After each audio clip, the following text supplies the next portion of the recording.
భూ కబ్జా చేశారు, అది చేశారని చెప్పి పత్రికల్లో రాయడము, కనీస వివరణ కూడా తీసుకోకుండా ఏవంటే అవి న్యూస్లు ప్రింట్ చేయడము, ప్రజల్ని మభ్యపెట్టి ఏదో జరిగిపోయిందనే పరిస్థితి తీసుకొస్తున్నారు.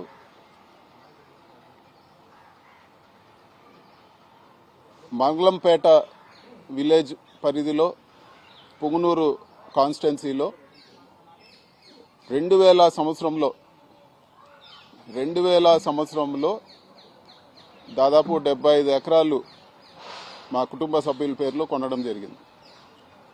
సో ఈ భూమి వివరాల్లోకి వెళ్తే 1968లోనే ఫారెస్ట్ సెంట్రల్ గవర్నమెంట్ రిలీజ్ చేసిన ఫారెస్ట్ గెజెట్లో కూడా ఆ భూమి వివరాలు ఉన్నాయి. అది ఫారెస్ట్ ల్యాండ్ కాదని చెప్పి కూడా గెజెట్లో పబ్లిష్ చేయడం జరిగింది. అదేవిధంగా ఆ ల్యాండ్ ఓనర్స్కి వాళ్ళకి మళ్ళీ 1981లో revenue department director of land settlements దగ్గర వాళ్ళకే భూమి కేటాయిస్తూ ఇవ్వడం జరిగింది. ఈ 2 ఆర్డర్లు కూడా నేను మీడియా మిత్రులకి ఈ ప్రెస్ మీట్ అవగానే మీడియా మిత్రులతో కూడా నేను షేర్ చేసుకుంటాను. ఇంత క్లియర్గా ఉండే ల్యాండ్లో ఈరోజు కేవలం లేనిపోని ఆరోపణలు చేసి ఏదో జరిగిపోయిందనే భ్రమ పెడతా ఉన్నారు. అసలు ల్యాండ్ స్కామ్ అని మాట్లాడుతూ ఉన్నారు. మీకు ఒక విషయం చెప్పాలా, ఇక్కడ ప్రభుత్వం రిజిస్టర్ చేసే వాల్యూ, ఒక ఎకరాకి ప్రభుత్వం రిజిస్టర్ చేసే వాల్యూ, ఒక మారుమూల ప్రాంతంలో మేము అక్కడ చెట్లు, మామిడి చెట్లు పెట్టి ఆవులు, దేశీయ ఆవులు అంటే మా ఊర్లో ఉండే ఆవులన్నీ కూడా తక్కువ పాలు ఇస్తాయి కాబట్టి అందరూ కూడా అవి బీఫ్ స్టాల్స్కి వాటికి అమ్ముతాం అంటే అమ్మకుండా పెట్టుకోవాలని చెప్పి 100 ఆవులు అక్కడ మేము పెట్టుకోవడం జరిగింది. మామిడి చెట్లు ఒక రైతులుగా మేము పెట్టుకోవడం జరిగింది. ఈరోజు ప్రభుత్వ రిజిస్ట్రేషన్ వాల్యూ మీకు ఒకసారి చెప్తాను.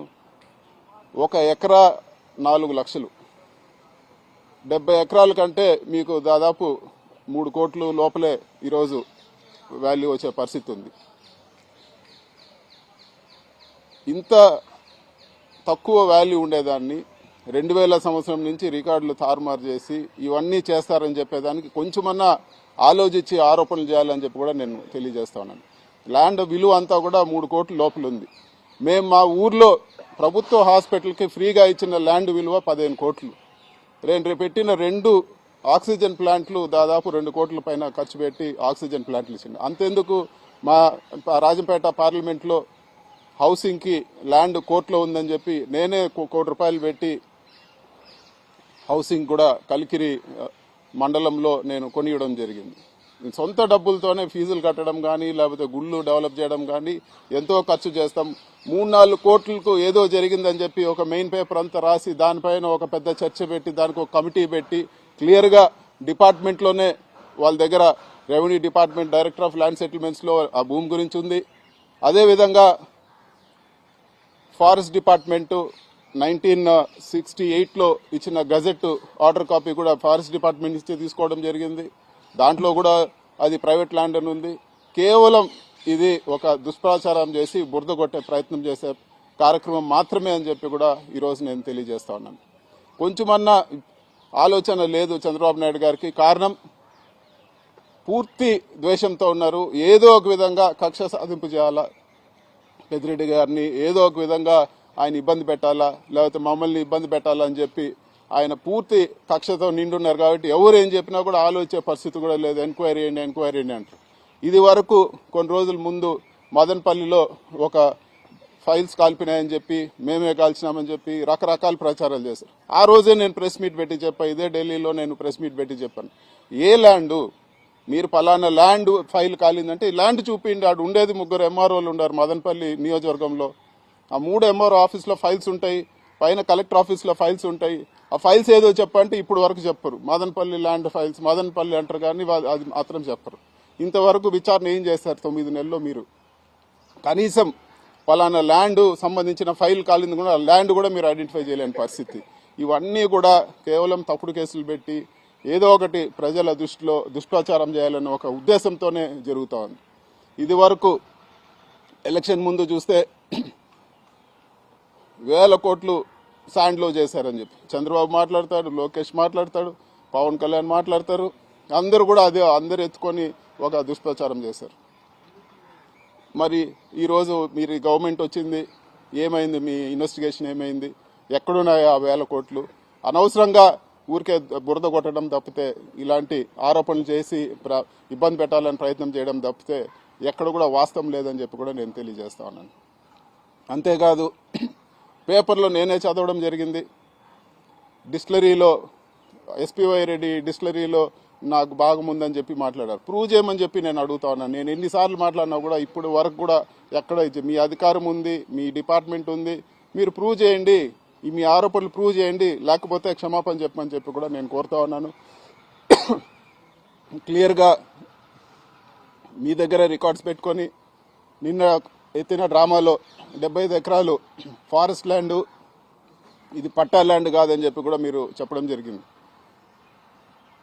మరి రికార్డ్స్ అన్నీ కూడా క్లియర్గా చూపిస్తా ఉన్నాయి. 1965లోనే సెంట్రల్ గవర్నమెంట్ గెజెట్ ఇచ్చింది. అదేవిధంగా రెవెన్యూ డిపార్ట్మెంట్లో కూడా రికార్డ్స్ ఉన్నాయి. మరి మీరు ఈరోజు ఏం జవాబు చెప్తారని చెప్పి కూడా నేను అడుగుతాను. తప్పుడు ఆరోపణలు చేసి మళ్ళీ కూడా దాన్ని అలాగే నాంచి మర్చిపోతారులే ప్రజలు అని చెప్పే ప్రయత్నం మీరు చేస్తూ ఉన్నారు. ఖచ్చితంగా నేను డిమాండ్ చేస్తా ఉన్నాను, మీరు ప్రూవ్ చేయకపోతే క్షమాపణ చెప్పాలని చెప్పి కూడా నేను ఈరోజు ఖచ్చితంగా డిమాండ్ చేస్తా ఉన్నాను. కేవలం కక్షపూరిత పాలిటిక్స్ కి ప్రాధాన్యం ఇచ్చి ఈరోజు మీరు ఇచ్చిన హామీలన్నీ కూడా గాలికి వదిలేశారని చెప్పి కూడా నేను తెలియజేస్తా ఉన్నాను. ఇంకా కూడా 2 విషయాలైతే నేను ఖచ్చితంగా 2 విషయాలు చెప్పదలుచుకున్నాను.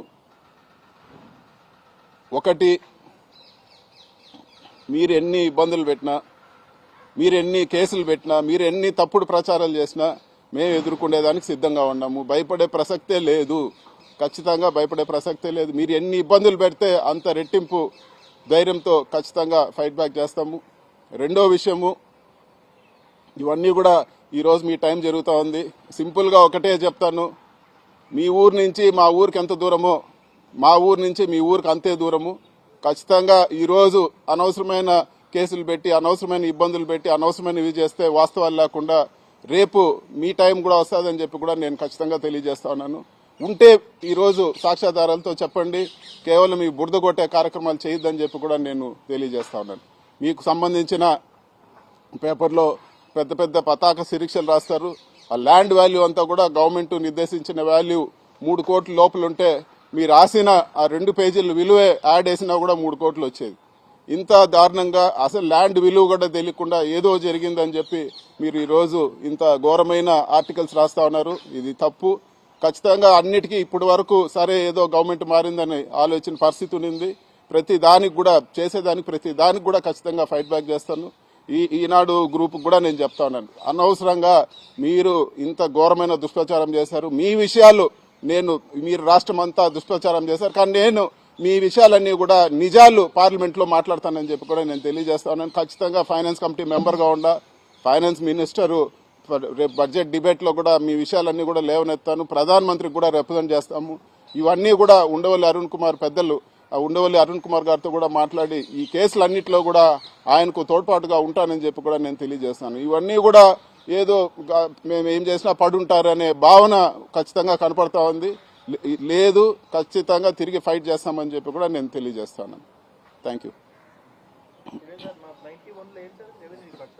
1981లో director of land settlements IAS officer ఉంటారు. ఏదైనా ల్యాండ్ డిస్ప్యూట్ ఉంటే సెటిల్ చేస్తారు. ఆయన క్లియర్గా ఆర్డర్ ఇవ్వడం జరిగింది, మీకు షేర్ కూడా చేస్తాను. 1981లోనే అది ప్రైవేట్ ల్యాండ్, అది ఫారెస్ట్ ల్యాండ్ కాదని చెప్పి కూడా వాళ్ళకు డిక్లేర్ చేసి గవర్నమెంట్ నుంచి ఆర్డర్ ఇవ్వడం జరిగింది. వాళ్ళ దగ్గర నుంచి మేము కొనుక్కోవడం జరిగింది. 2000లో నేను అప్పుడే కాలేజ్ నుంచి పాస్అవుట్ అయినా. సో 2000లో ప్లాన్ చేసి 2025కు 3 కోట్లు వీళ్ళు వచ్చే ల్యాండ్కి రికార్డులు మార్చి ఎవరైనా చేస్తారా? చెప్పండి మీరు ఏదన్నా ఉంటే. అంత మరీ అన్యాయంగా అంత వాల్యూ లేని ల్యాండ్ తీసుకొచ్చి దాన్ని ఏదో చేశారని చెప్పి ఈరోజు మభ్యపెట్టే ప్రయత్నం చేస్తూ ఉన్నారు. ఇప్పుడు నేను చెప్పింది అంతా అదే కదా స్వామి, ఫస్ట్ నుంచి చెప్పింది. రిజర్వ్ ఫారెస్టే కాదు, మీకు ఫారెస్ట్ డిపార్ట్మెంట్లో ఆర్డర్ ఉంది, గెజెట్ పబ్లిష్ చేశారు.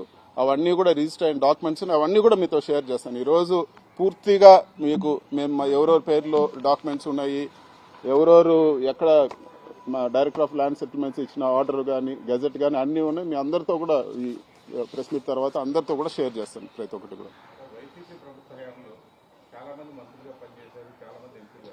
వాళ్ళ మీద ఎవరి మీద రాని ఎక్కువ అలిగేషన్ మదనపల్లికి సంబంధించి కానీ రిజర్వ్ ఫారెస్ట్కి సంబంధించి చేస్తారు. మీ మీదనే ఎందుకు వస్తున్నాయి అంటే చంద్రబాబు గారు మా సొంత జిల్లా, ఆయనకు ఎక్కువ ప్రేమ. ఆయన రోజు ఒకసారి మా పేరు తలుచుకో మా సొంత జిల్లా, ఆయనకు ఎక్కువ ప్రేమ. ఆయన రోజు ఒకసారి మా పేరు తలుచుకుంది, ఆయనకు నిద్ర వచ్చేటట్లేదు. రోజు ఆయన ఇంట్లో వాళ్ళని తలుచుకుంటాడో లేదు కానీ పెద్దిరెడ్డి అని ఆయన టీవీ చూస్తే తలుచుకోలేకుండా ఉన్నాడు. కాబట్టి న్యాచురల్గా మా జిల్లా ఆయనకు కాలేజ్ నుంచి ఆయనకు మన నాన్నగారికి ఆయనకి ఉండే పొలిటికల్ ఇష్యూస్తో ఖచ్చితంగా ఆయనకు మా పైన ప్రత్యేక దృష్టి ఉంటుందని చెప్పి కూడా ప్రత్యేక ఆలోచన కూడా ఉంటుంది. సరే, మదనపల్లిలో మార్చూరు వెంకటేశ్వర్లు అనే వ్యక్తికి సంబంధించి 100 కోట్ల రూపాయల భూమిని కబ్జా చేశారని చెప్పేసి వార్తలు వచ్చినాయి. దాంతో ఈ మార్చూరు వెంకటేశ్వర్లు ఎవరు అని ఇంతవరకు వినిందే లేదు. ప్రూవ్ చేయమనండి. ఇది ఇట్లాంటిది అది కూడా ఉంటుంది. ఇలా బురద కొడతారు, మళ్ళీ మేము కడుక్కోవాలి. రోజు వాళ్ళకి ఇదే పని, బురద కొట్టి ఏదో ఒక క్యారెక్టర్ క్రియేట్ చేస్తారు, ఏదో ఒకటి చెప్తారు. ఈ రోజు మీకు వివరంగా నేను చెప్తానని ఇది జరిగిందంతా కూడా మీకు చెప్పినాను. మళ్ళీ మేము క్లియర్ చేసుకోవాలి. ఏదో ఒకటి కొడతారు, మీడియాలో వాళ్ళకి సంబంధించిన మీడియాలో రాయడము, ఇది చేయడం. పెట్టమని చెప్పండి, ఏముండే ప్రూవ్ చేయమనండి. ఉంటే దేనికన్నా రెడీ. ఇట్లాంటివి అన్నీ కూడా వీళ్ళు ఊరికే క్రియేట్ చేసి ఇన్ని రోజులు ఏం చేశారు?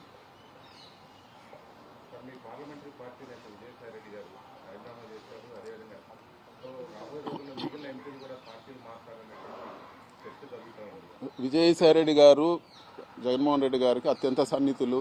ఆయన 3 తరాలుగా జగన్మోహన్ రెడ్డి గారి ఫ్యామిలీతో వైఎస్ఆర్ పార్టీకి పనిచేశారు. కాంగ్రెస్లో ఉన్నప్పుడు రాజశేఖర రెడ్డి గారితో, జగన్తో కూడా ఆయన ఎన్నో ఇబ్బందులు పడి జైలుకు పోయి అన్నీ కూడా పోయినారు. ఆయన అంటే పూర్తి గౌరవం ఉంది. పార్టీకి చాలా కష్టపడినారు, దాంట్లో ఎటువంటి ఇది లేదు. సో ఆయన నిర్ణయం మార్చుకొని పార్టీ మళ్ళీ అధికారంలోకి వచ్చేదానికి పనిచేస్తారని చెప్పి కూడా నేను ఆలోచిస్తున్నాను. ఇవన్నీ కూడా వీళ్ళు మారుతారు, వాళ్ళు మారుతారు, అన్నీ కూడా పుకార్లు. ఖచ్చితంగా ఎవరు మారేవాళ్ళు లేరు. అందరూ కూడా ఇప్పుడు ఉండే వాళ్ళందరూ కూడా కరుడు కట్టిన వైసీపీ అభిమానులు, జగన్ అభిమానులు. ఖచ్చితంగా పార్టీకి నిలబడతాం, పనిచేస్తాం.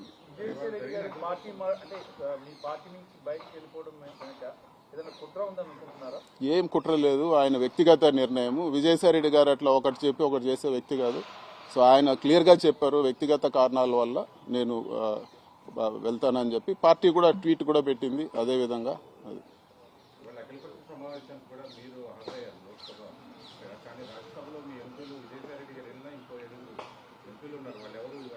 అంటే పిల్లి సుభాష్ చంద్రబోస్ గారికి పార్టీ రాజ్యసభ ఫ్లోర్ లీడర్గా జగన్మోహన్ రెడ్డి గారు నిర్ణయించారు. సో నెక్స్ట్ మీటింగ్ నుంచి ఖచ్చితంగా అటెండ్ అవుతారు.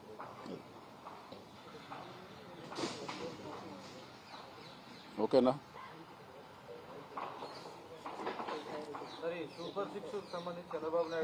చాలబ్బా, ఇంకా అయిపోయింది. సూపర్ సిక్స్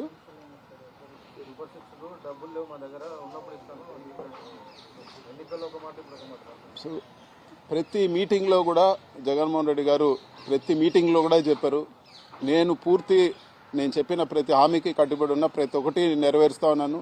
చంద్రబాబు గారి మాటలు ఇన్ని మోసపోవద్దని చెప్పి ఇది వరకు వీడియోలు చూస్తే చంద్రబాబు నాయుడు గారు క్లియర్గా చెప్పారు, మేము అన్ని లెక్కలు వేసుకున్నాము, ఎట్టి పరిస్థితుల్లో అన్ని హామీలు నెరవేరుస్తామని చెప్పి. మరి ఈ రోజు వచ్చి నేను డబ్బులు లేవు, లేకపోతే నేను ఇది నెరవేర్చలేకున్నానని చెప్తున్నారు. ఒక్క పెన్షన్ తప్పితే ఆ పెన్షన్ కూడా రోజు రోజుకి తగ్గిస్తూ వస్తూ ఉన్నారు.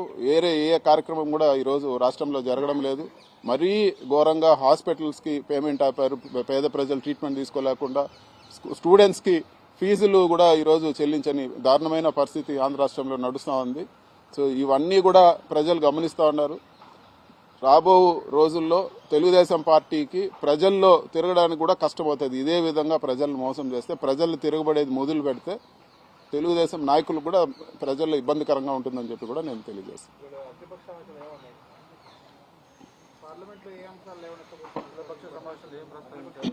ఈరోజు అఖిలపక్ష సమావేశంలో ముఖ్యంగా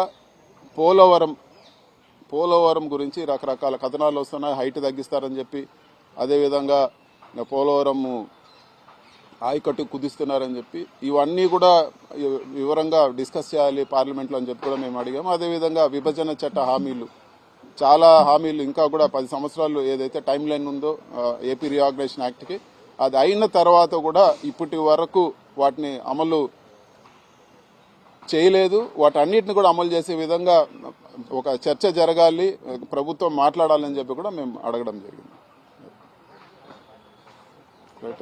థ్యాంక్ యూ నా మాట్లాడు.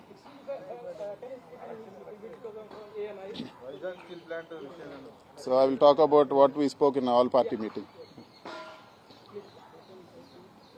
So today in the all party meeting, YSR Congress Party raised the issue of Polavaram project. So we demanded a discussion on Polavaram project for its delay, and there are some rumors and there's ambiguity that the height of Polavaram project is going to be reduced. So we demanded a statement from the minister, and we demanded a short-term discussion on that. And also we demanded a discussion on AP Reorganization Act. AP Reorganization Act is meant to be done in 10 years, but even after 10 years there are a lot of issues which have not been resolved. So we asked for a discussion on AP Reorganization Act, and also we raised the issue of the scam done by Margadarshi Financiers, and we are going to raise this in the budget discussion also, and we are going to represent to the finance minister and the prime minister also on this. And one issue which all parties agreed with us is the menace of drug abuse, so which has to be addressed very seriously in our country. So drug abuse has to be tackled very strongly, and we demanded a calling attention motion discussion on that, where the minister will address it. Last time also YSR Congress Party raised this issue in a calling attention motion, so we want to do it again, and we want everybody, all the parties to come together to fight on this. Thank you. Thank you.